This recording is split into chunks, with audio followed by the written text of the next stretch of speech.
अस्सलाम वालेकुम नाज़रीन, मैं हूं अरबाब चाडियो। यूके की सियासत और यूके के हुक्मरानी का बड़ा असर रहा है हमारी सिंध की सियासत पर। और आपको पता है कि यूके के बादशाह हमारे कई सालों तक हुक्मरान रहे हैं और उनकी हुक्मरानी के असरात आज भी यूके के उस इलाके में मौजूद है जहां पर इस वक्त जिसकी बात मैं करने जा रहा हूं। यूके के हुक्मरानों की लगातार हुक्मरानी के बाद वहां का मिजाज भी हुक्मराना है और जहां हुक्मरान होते हैं वहां साजिशें भी होते हैं और जहां साजिशें होती हैं तो महलाती साजिशें भी होती है।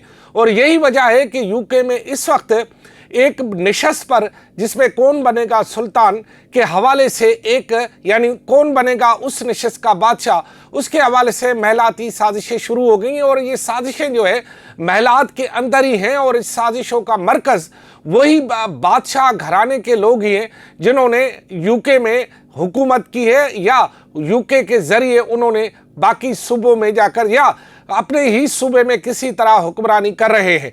यूके की सियासत के हवाले से मुख्तलिफ पहलू सामने आते रहे हैं, लेकिन मेरे हिसाब से जितनी साजिशों का गढ़ यूके है शायद ही कोई और होगा। आप सोच रहे होंगे कि यूके के बारे में अरबाब चाडियो कराची में बैठकर कैसे तबसरा कर रहा है।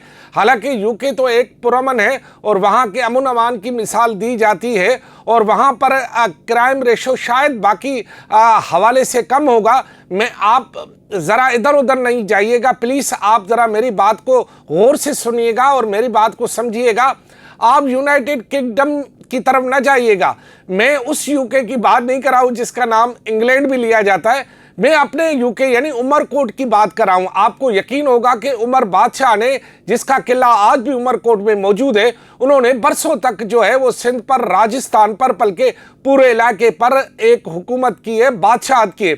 उसी बादशाह के जाने के बाद बादशाह तो चला गया लेकिन महलाती साजिशें अभी तक वहां से गई नहीं है और महलाती साजिशों की गूंज आज भी सुनाई दे रही है। और इसी गूंज के नतीजे में एक नया पेंडोरा बॉक्स सामने आने वाला है। अब देखना यह है कि जो वहां पर हुक्मरान जमात है वो इस महलाती साजिशों को किस तरह मुंह दे रही है। आप समझ गए होंगे कि जिस तरह जिसकी मैं बात कर रहा हूं यानी उमरकोट में क्या यूसुफ टालपुर का इंतकाल हुआ, लोग जो है वो नए नए तरीके से सामने आ गए। यानी एक तरफ जो है यूसुफ टालपुर का छोटा बेटा जो कि इस वक्त सूबाई वजीर और काबीना का हिस्सा और किसी तरह वजीर आला के करीबी समझा जाता है।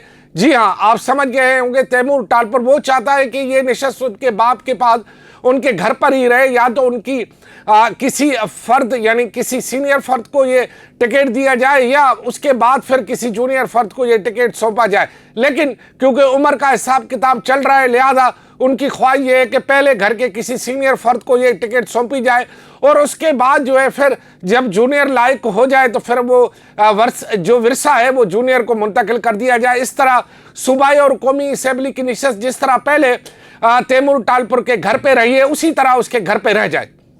लेकिन दूसरी तरफ क्योंकि मरहूम यूसुफ टालपुर ने एक से ज़्यादा शादियां की थी तो उसके बड़े साहबजादे यूनुस टालपुर जो कि वो भी इसी निशस्त पर यानी कौमी असेंबली की खाली होने वाली निशस्त पर अपनी ख्वाहिश जाहिर कर चुके हैं, बल्कि उन्होंने नॉमिनेशन पेपर भी जमा करा दिए और उनका ये कहना था कि पीपल्स पार्टी के एक अदना कारकुन की हैसियत में उनका ये फ़र्ज़ बनता था कि वो खाली होने वाली निशस्त पर अपने नॉमिनेशन पेपर जमा कराए। साथ ही साथ उन्होंने ये भी कहा कि अगर पार्टी कोई फैसला करती है तो फिर वो हाजिर है। अच्छा, दूसरी तरफ पार्टी जो है वो भी चाहती है कि किसी तरह अमूमी तौर पर रवाज ये रही है कि जिस खानदान का कोई भी फर्द इंतकाल कर जाता है तो उसी खानदान को जो है वो टिकट मुंतकिल किया जाता है। अमूमी तौर पर यही देखा गया है कि जिस खानदान का फर्द इंतकाल कर जाता है तो निशस्त उन्हीं को मुंतकिल होती है।